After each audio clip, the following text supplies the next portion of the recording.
Hi viewers and subscribers. Today మనం June 15 and June 16, 2025 సంబంధించి current affair discuss చేయబోతున్నాం. దాంట్లో ఫస్ట్ వచ్చేసి మనకు వరల్డ్ టెస్ట్ ఛాంపియన్షిప్ సో ఈ మధ్య జరిగింది. అది లార్డ్స్లో ఫైనల్ జరిగిందన్నమాట. దాంట్లో ఛాంపియన్ వచ్చేసి మనకి ఈసారి సౌత్ ఆఫ్రికా విన్ అయింది. ఇది మెన్స్ క్రికెట్ సంబంధించి అన్నమాట. So world test championship men's cricket సంబంధించి సౌత్ ఆఫ్రికా విజేతగా నిలిచింది. అయితే ఈ దీంట్లో వచ్చేసి మనకి ఫైనల్ మ్యాచ్ లార్డ్స్ మైదానంలో జరిగింది. ఈ మ్యాచ్లో ఆస్ట్రేలియా పైన సౌత్ ఆఫ్రికా గెలిచి ఈ వరల్డ్ టెస్ట్ ఛాంపియన్షిప్ని సాధించిందనమాట. ఓవరాల్గా దీంట్లో ప్రైజ్ మనీ వచ్చేసి విన్నర్కి వచ్చేసి 31.05 క్రోర్ వస్తుంది. రన్నర్కి వచ్చేసి 18.63 క్రోర్ వస్తుంది. సో ఓవరాల్ చూసుకుంటే గత 27 ఇయర్స్ తర్వాత తొలిసారిగా ఒక ఐసీసీ ట్రోఫీని సౌత్ ఆఫ్రికా గెలిచింది. సౌత్ ఆఫ్రికా ఈ టెస్ట్ ఛాంపియన్షిప్ గెలవడం సౌత్ ఆఫ్రికాకి తొలిసారి. అయితే ఈ ఓవరాల్గా మనకి ఇప్పటివరకు చూసుకుంటే టెస్ట్ ఛాంపియన్షిప్ ఏ ఇయర్ ఎవరెవరు గెలిచారో చూసుకుందాం. 2021లో విన్నర్ వచ్చేసి న్యూజిలాండ్. ఇది ఫస్ట్ టెస్ట్ ఛాంపియన్షిప్. దీనిలో విన్నర్ వచ్చేసి న్యూజిలాండ్, రన్నర్ వచ్చేసి ఇండియా. అదే మనకు చూసుకుంటే సెకండ్ వచ్చేసి 2023లో జరిగింది. దీంట్లో విన్నర్ వచ్చేసి ఆస్ట్రేలియా. 2023లో విన్నర్ వచ్చేసి ఆస్ట్రేలియా. అప్పుడు కూడా సెకండ్ టైం కూడా రన్నర్ ఇండియానే. అదే థర్డ్ టైం అంటే ఇప్పుడు రీసెంట్గా ఇప్పుడు జరిగింది వచ్చేసి 2025లో జరిగింది. ఇప్పుడు విన్నర్ వచ్చేసి మనకి సౌత్ ఆఫ్రికా, రన్నర్ వచ్చేసి ఆస్ట్రేలియా. సో విన్నర్ రన్నర్ గుర్తుపెట్టుకోండి, ఇవి జరిగినాయి మూడే. అదేవిధంగా చూసుకుంటే మనకు ఈసారి ప్లేయర్ ఆఫ్ ది మ్యాచ్ వచ్చేసి మార్క్రమ్ అనేటైనా ఈయనకు ప్లేయర్ ఆఫ్ ది మ్యాచ్ వచ్చింది.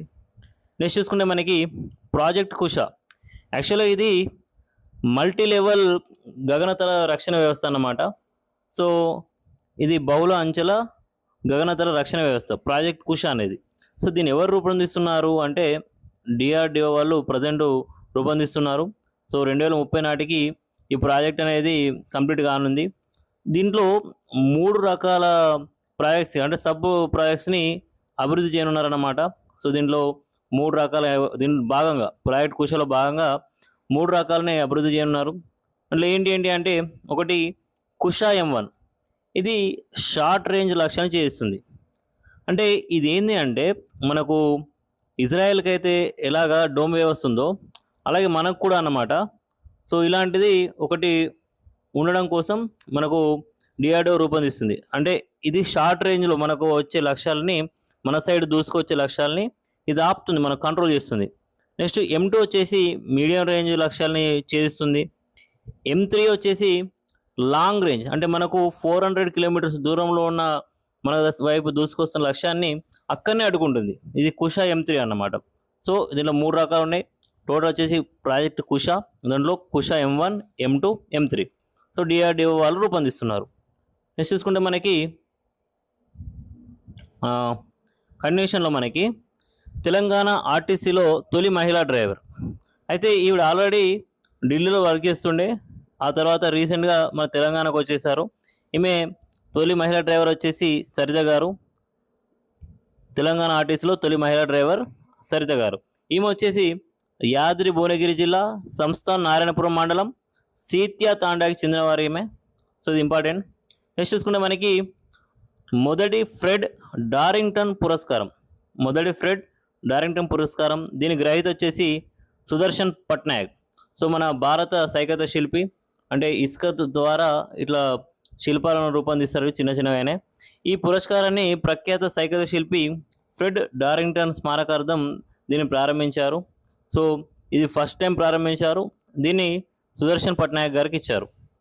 నెక్స్ట్ చూసుకుంటే మనకి కండిషన్ చూసుకుంటే జూన్ 16లో చూసుకుంటే మనకు 2 days పర్యటన నిమిత్తం సైప్రస్ చేరుకున్న పిఎం మోడీ, మన భారత ప్రధాని గారు సైప్రస్ చేరుకున్నారు.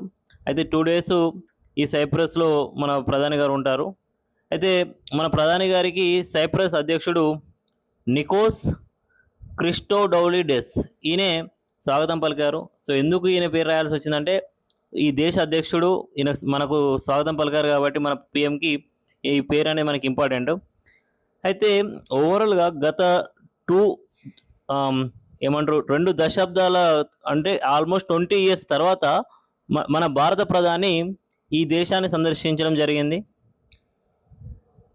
నెక్స్ట్ చూసుకుంటే మనకి సైప్రస్ నుండి పిఎం మోడీ గారు అయితే ఇప్పుడు రీసెంట్గా కెనడాలో G7 సమ్మిట్ జరగనుంది ఇప్పుడు.